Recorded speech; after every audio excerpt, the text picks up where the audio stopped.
যোৱাকালি এটা পোষ্ট পালো আৰু এইকেইদিন এনেও মৰ্মিতা মিত্ৰৰ ওপৰত অসমৰ মানে শিল্পীবিলাক মানে গায়কবিলাক ইমানে জ্বলিছে ইমানে হিংসা কৰিয়া মানে বিভিন্ন ধৰণৰ আৰু এটা পোষ্ট পাইছো ভিগু কাশ্যপে কৈছে যে অসমত লোকশিল্পীকে গুৰুত্ব দিব লাগে লাগিলে ভিগু কাশ্যপে দুটা কমে প্ৰগ্ৰাম পাওক হলেও কি কৰিব লাগে লোকশিল্পীকে অসমৰ স্থলুৱা শিল্পীকে গুৰুত্ব দিব লাগে মই এটা কথা ক'ব বিচাৰো শিল্পী কোনো নিৰ্দিষ্ট পৰিধি নাই আজি যদি ভূপেন হাজৰিকা দেৱক আমি যদি অসমৰ বুলিয়ে ভাবি থাকিলো হয়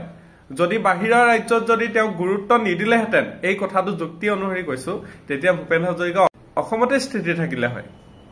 গোটেই ভাৰতবৰ্ষত তেওঁ কিন্তু নাম পদ্মশ্ৰী দৰে এটা বঁটা নাপালে হয় গতিকে শিল্পী এজন হ'বলৈ হলে তেওঁৰ টেলেণ্ট অনুসৰি তেওঁৰ পৰিধি বনাই ল'ব পাৰে তেওঁ ভাৰত নহয় অসম নহয় বাংলাদেশ নহয় পশ্চিমবংগ গোটেই বিশ্বত তেওঁৰ নাম জিলিকিব পাৰে তেওঁৰ টেলেণ্ট অনুসৰি ইয়াত আৰু প্ৰাধান্য দিয়া নিদিয়াৰ কি কথা আছে আৰু অসমৰ এই গায়কবিলাকৰ ইমান জ্বলিবলৈ কিডাল থাকিলে যদি তোমাৰ ভাই সঁচাকে টেলেণ্ট আছে তুমি ভাল গান গোৱা মৰ্মিতা মিত্ৰক নামাতিব তোমাক মাতিব অবিয়াছলি গতিকে মৰ্মিতা মিত্ৰ এগৰাকী এনেও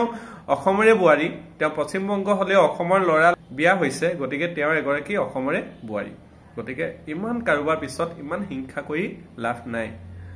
কথাটো মন কৰিব অসমবাসী ৰাইজে আৰু ভিডিঅ'টো শ্বেয়াৰ কৰি দিব থেংক ইউ